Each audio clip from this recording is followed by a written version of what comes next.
So we also have a sharing by Manitya Agora Swarupini. She is sharing about her childhood.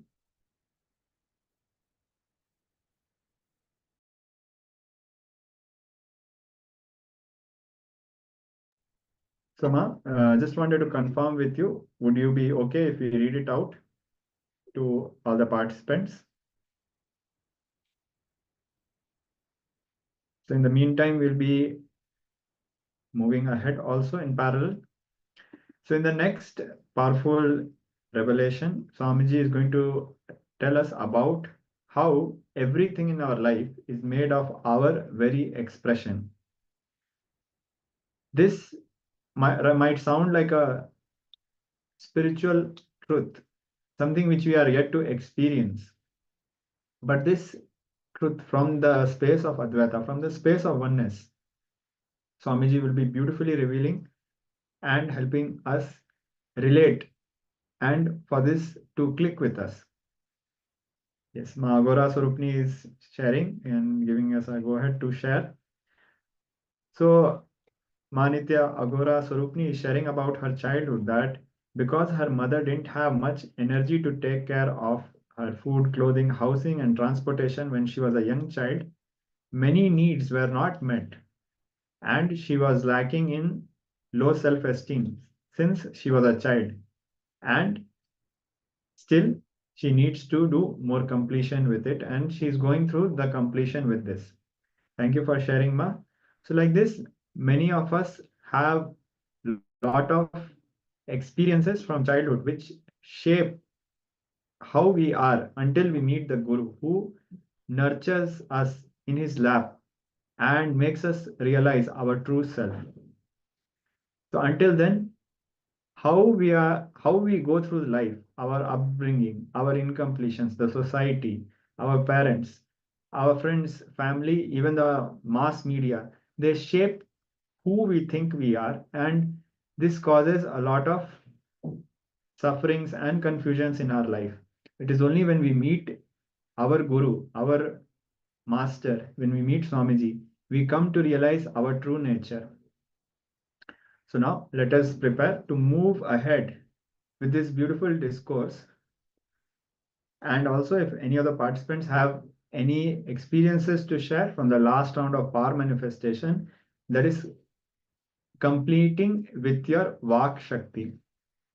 Now, completing with your Vak Shakti is a very powerful process actually, because when we give a word, for example, I will be in this place at this time. Once you have done completion with the Vak Shakti, you will notice extraordinary powers will manifest, as Swamiji would always tell during the inner awakenings, that even if you are late, suddenly somehow the time itself will change in such a way that you are able to complete and inform the person on time. Or sometimes the meeting itself will get rescheduled, but your work will not get compromised.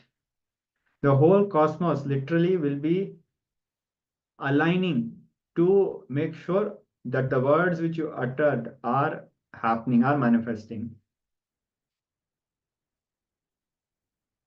Ma Shukra Indrananda is sharing, Swamiji showed me a big thing that I forgot, so I'm able to complete this with myself. Thank you for sharing, Ma. So these exercises might seem very simple, but they are so extraordinary. Just the completion with Vak Shakti, be it anywhere, be it in relationships or be it in your business meetings or the word which we give to anybody. Just by a word given, you'll manifest your reality. That is the power of Vak Shakti. That is why it is a power. Just if we utter, it will happen. It happens because of the completion we have done with the Vak Shakti. So now we will be moving ahead with the next segment.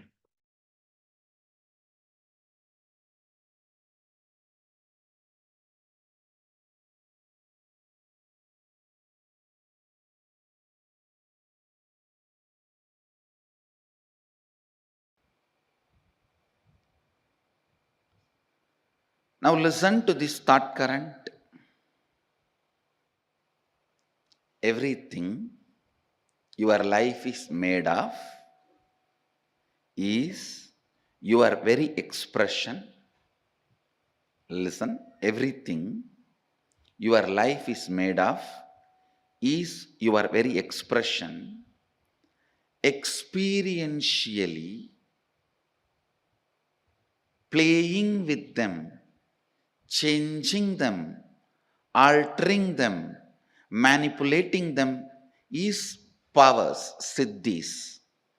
Understanding, no need to play with any of this, you are beyond, and going beyond is enlightenment. Listen now.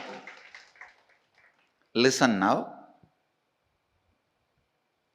Now what I said is pure science. Mahadeva gives a very powerful practical methodology to experientially realize this statement. The statement which I uttered now is a sutra, pure science.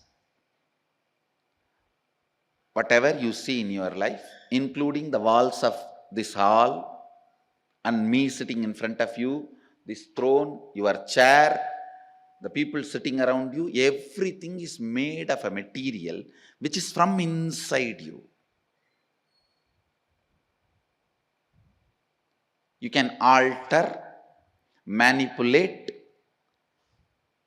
extend, reduce, change everything as you want. Please understand. Everything you see in your life is made out of a stuff which comes from your very self.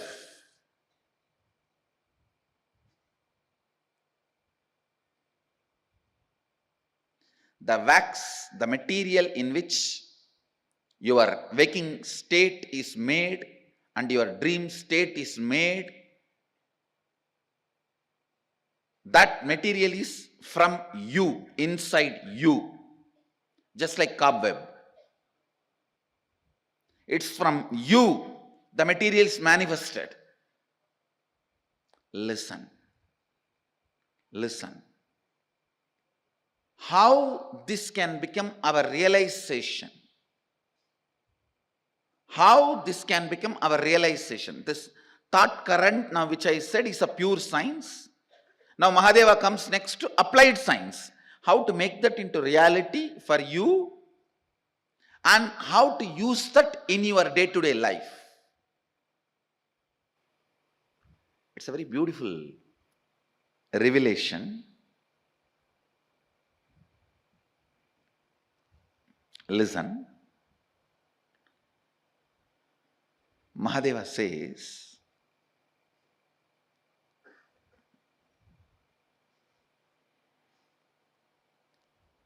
early morning,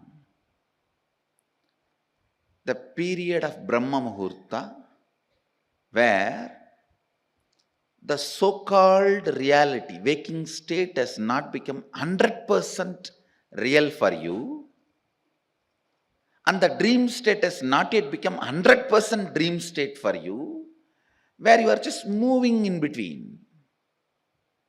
Brahma Muhurta, morning 4:30 to 6, where your inner space, some moments is in waking state, some moments in the dream state. Make use of that time to infuse some ideas into your system. Listen. For example, you are feeling life around you and inside you is very poor. You are not having enough resources. You want wealth. Try to play early morning, that 4:30 to 6, infusing yourself with the idea, let me manifest wealth.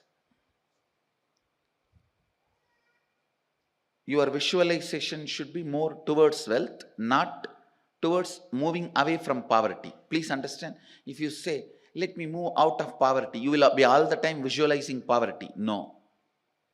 Move towards wealth. Visualizing wealth. The first thing will happen when you consciously play with your Brahma Muhurta consciousness. That's a unique consciousness. That's a unique time and space where you are neither fully awake, nor fully sleeping, nor fully dreaming. You are like a original material out of which you are made is available for alteration, transformation, manipulation. The material out of which you are made is available to yourself at that moment.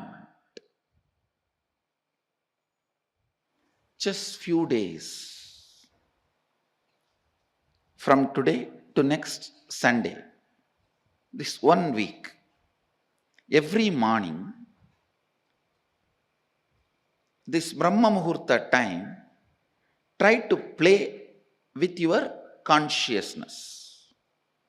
I gave you the example of money because that is the biggest problem everyone has. Whether you have or don't have, you have a problem. If you don't have some type of problem, if you have some type of problem,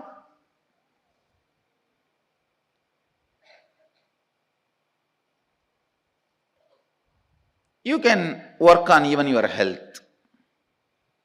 You can work on your relationships. You can work on your fulfillment, feeling alone, empty, lonely, on anything you can work. Try to visualize what you want to manifest. It will not take more than 3 or 4 days for you to realize actually you are setting the trend and thought current. You are setting the trend and thought current of what you want to express in that Brahma Muhurta time. Sleeping during that time means wasting your life. Do not entertain. Please listen.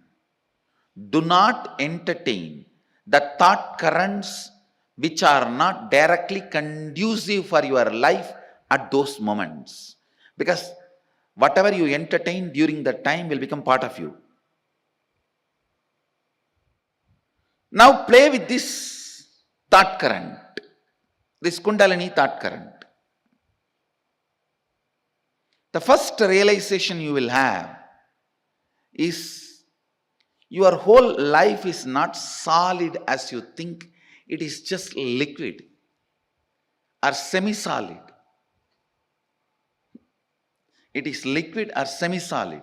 You can manipulate it. You can manifest it. You can play around with it. Understand? Now, unfortunately, you guys have already frozen. See, after 6, you get frozen.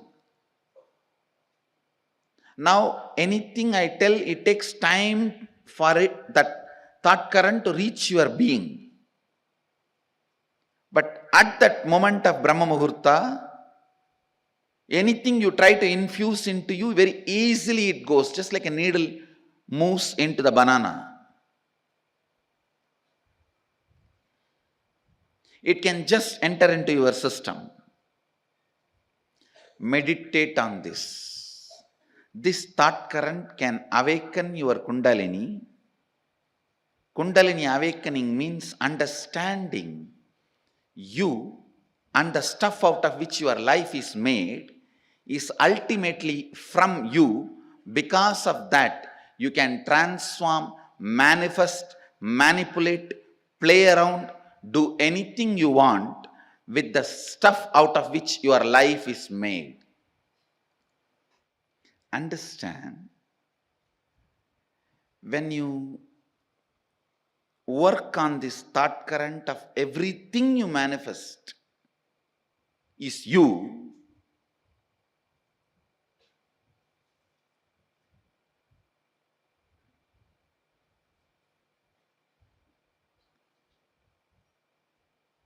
Just work on it this week. In 2-3 days itself, you will understand the reality, the truth of this statement. I am not saying believe this statement, what I am uttering. No. It is too much, you can't even believe. You need to work with it. You need to work with this thought current. Next 1 week, every morning, 4:30, you have to get up. In that boring, frustrated mood where you curse everyone around you and inside you for waking you up at 4:30. You curse the alarm, you curse the bed, you curse the pillow, you curse the fan, you curse the AC, you curse everyone around you, outside you, inside you, you curse your bathroom, you curse the bucket, you curse the wash basin, you curse the broomstick. So in that mood, stop cursing and put this idea, sit and think, contemplate. Swamiji said, me and my life, everything around me, inside me, I am manifesting that material, that stuff.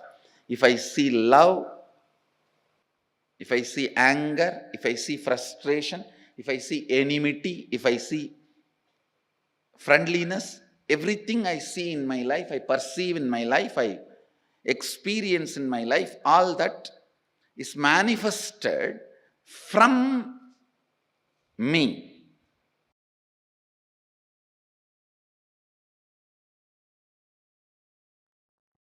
So I will enter into the second and third verse of Jnana Bhaddhati. Tatsarvam gatayishyami yoga yuktya shrunupriye yatsvarupam nijam suddham vyapakam sarvatomukam sarvabhudantaravastam sarvapranishu jivanam yogagamyam durasadam dushprabham hridadambihi. Mahadeva Paramashiva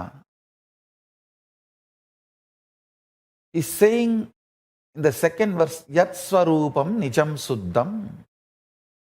My state is real and pure. Listen.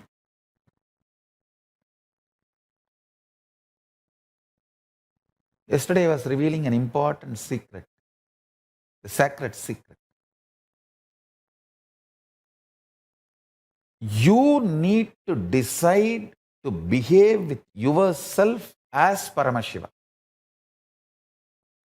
You need to be convinced. Blessed are those who are able to convince themselves that they are ultimate. Means they are able to cross the last delusion of self-doubt, self-denial, self-hatred. I tell you, bhakti should be the expression of the gratitude and powerfulness of everything you have been given, not from the attitude that you are separate from the source. Understand? I overflow with gratitude and bhakti to my Guru, not because I am separate from him, but because he made me realize he is me. Understand? The right understanding. Listen very carefully.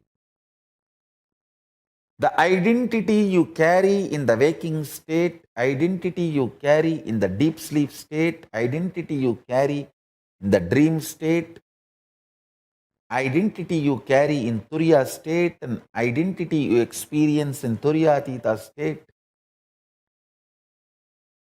in all the 25 states of consciousness, each identity is independent. The moment you realize the undercurrent of all these 25 identities, your pure consciousness, which is the source of you and which is Paramashivam, all the 25 heads, 25 identities gets integrated. That is why Paramashiva is always described with the 25 heads. Means, who has realized his 25 identity is in oneness with his source consciousness, pure Paramashiva, ultimate. As long as your identities play separate games, without getting integrated to the source, you continue to remain in suffering. When you are ready to cross your self-doubt, understand, courage to cross the self-doubt, self-denial, self-hatred is tapas, vairagya.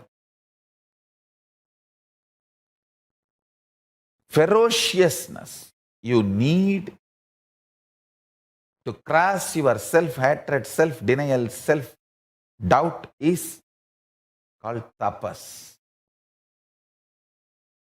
It can be psychological ferociousness, it can be physical ferociousness, it can be ferociousness to detoxify your system, ferociousness to break from patterns, ferociousness to break from addictions, ferociousness to manifest the higher understandings, ferociousness to live the higher understandings. It can be anything. Understand? The ferociousness to cross the self-doubt, self-hatred, self-denial, to reach you are one with Paramashiva is tapas. Blessed are those who decide they are one with Paramashiva, who cognize they are one with Paramashiva, because other than him, nothing else can exist. If something else can exist other than him, then he cannot exist. He is the only Purusha. There cannot be anything other than oneness. That is why it is oneness. So if you feel you exist, you are only Paramashiva. You exist only as Paramashiva. Any other identity you assume is assumption. Understand? Nothing else can exist. And nothing else exists. Demand everything to be Paramashiva. I tell you, that is what is manifesting the state of Paramashiva. Deciding, declaring yourself as Paramashiva to yourself, intensely demanding yourself to be Paramashiva by yourself is what is manifesting the space, the state of Paramashiva. That is what is manifesting the state of Paramashiva.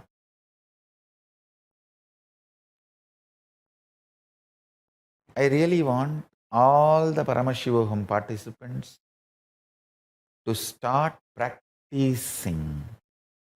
Declare yourself as Paramashiva to yourself and demand yourself to be Paramashiva. Talk to yourself as you are Paramashiva. Think yourself as Paramashiva. Behave with yourself as Paramashiva. Start from today. I bless you all to achieve success. From today, behave with yourself as Paramashiva. Start manifesting the state of Paramashiva.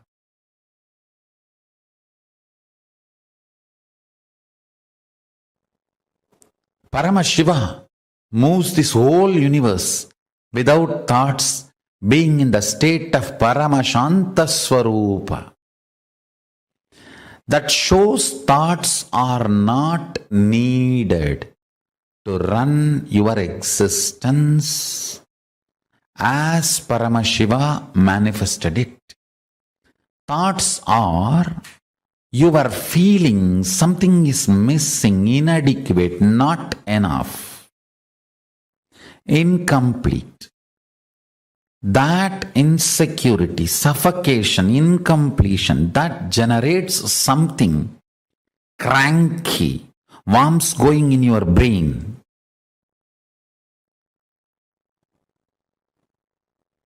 Parasites running in your intestine. That crankiness, the thoughts and thought currents generated by that crankiness is not needed to run your life. This is the most powerful, important cognition you need to cognize. Understand, Hinduism fundamentally does not believe in belief system or faith system. It very clearly explains the methodology of powerful cognition-based functioning system. I am not going to tell you, believe, you don't need thoughts to run your life. No. I am going to say, Shravana, listen, Manana, internalize, Nididhyasana, start living this powerful cognition. So the powerful cognition I am giving you now, Paramashiva, running the whole universe, much more than what we are running in our life. He is running it from the space of Paramashanta Swarupa, without any thought currents, out of pure intelligence. When he can run, you can run. Decide. You will be in the space and state of Paramashiva, Paramashanta Swarupa, and live your life. You will see thoughts and thought currents become redundant. They just fall off from you. Like an old skin getting peeled off and falling. The old hair falling. Old nail falling. Just like old things fall off from you, the ideology you need thoughts and thought currents to run your life will fall off from you. Meditate on this powerful cognition. Internalize it. Internalize it. Manifest it. Do Shravana Manana Nididhyasana of Paramashanta Swarupa. Paramashiva, who is so big, he does not need thoughts even to run this whole universe. Even to run this whole universe, he does not need thoughts. Why do you need thoughts to run your life? Too small. Decide to be in his space by listening, internalizing and manifesting this powerful cognition in your inner space. Live and experience thoughtless space. There is a space below your heart center, above the navel center, Anandagandha chakra, where all the 21 chakras, above 7, middle 7, below 7, all the 21 chakras merge in. In that Anandagandha space, remember you are Paramashiva. What you feel as Paramashiva, what you feel as I and Paramashiva is one and the same. With that decision to cognize Paramashivoham, Paramashanta Swarupa, Paramashivoham, he will manifest more and make you cognize you don't need thoughts and thought currents to run your life. Without thoughts and thought currents, just by directly manifesting his intuition and Paramashanta Swarupa, you become more and more efficient, more and more energetic, more and more alive, more and more spiritual, more and more strong, more and more enlightened. Your breathing and his breathing is one and the same. Please understand, this is the real good news he wants to tell you. If you are breathing, he is breathing inside you. Your breathing touches his breathing and comes back. Every time when you are inhaling, goes in and turns to come out, it touches his breathing and then comes out. So where your inhaling breath takes a turn as exhaling breath, that is where he is residing, he is available to you. His breathing and your breathing connects, only then takes a turn. That space is Paramashanta Swarupa.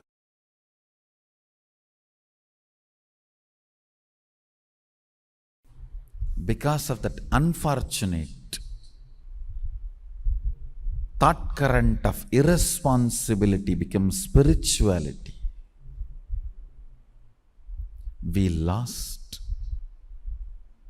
some of the most beautiful, most important contributions we have done to planet Earth. The origin and ultimate. Listen carefully. The origin and ultimate are one and the same in Vedagamic traditions. That is why the vision document is complete. The basic units, principles, tattvas with which we are asked to function is complete.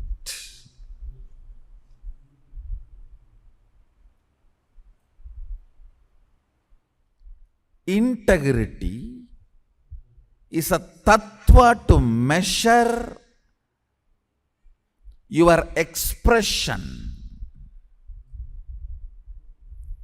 The depth of integrity, the amount of integrity you cognize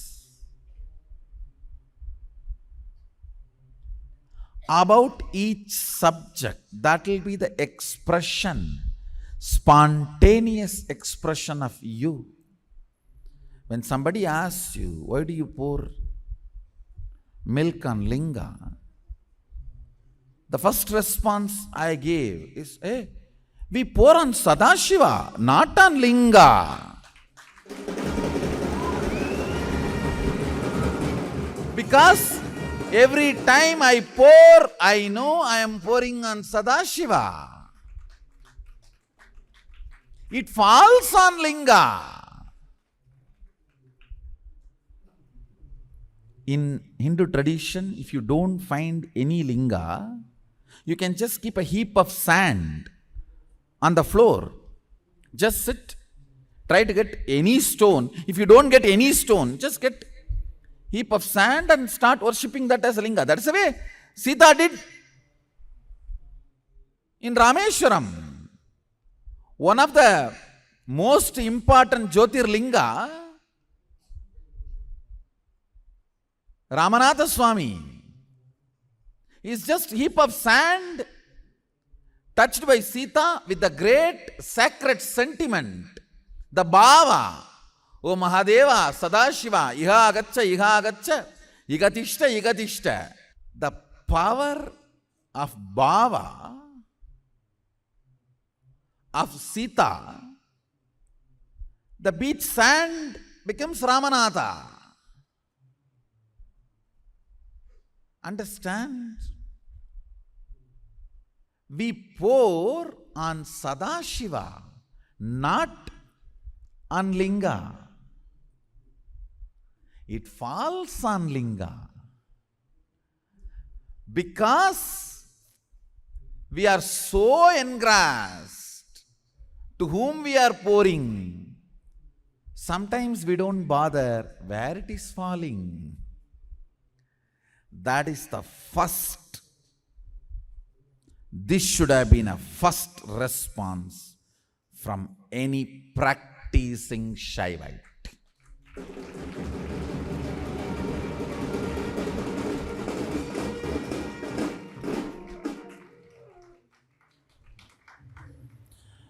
If you are integrated to your logic, naturally you will say, oh, I think it is oiling, massage. So that the stone won't crack. You mean to say it is oil massage therapy? And I do wonder, what kind of a stone absorbs the fat and maybe I don't know about that, so let me not get into that scene. And I do not know much about stone, and I know only about Sadashiva. Let me stop myself. Let me restrict myself to what I know. Understand, integrate.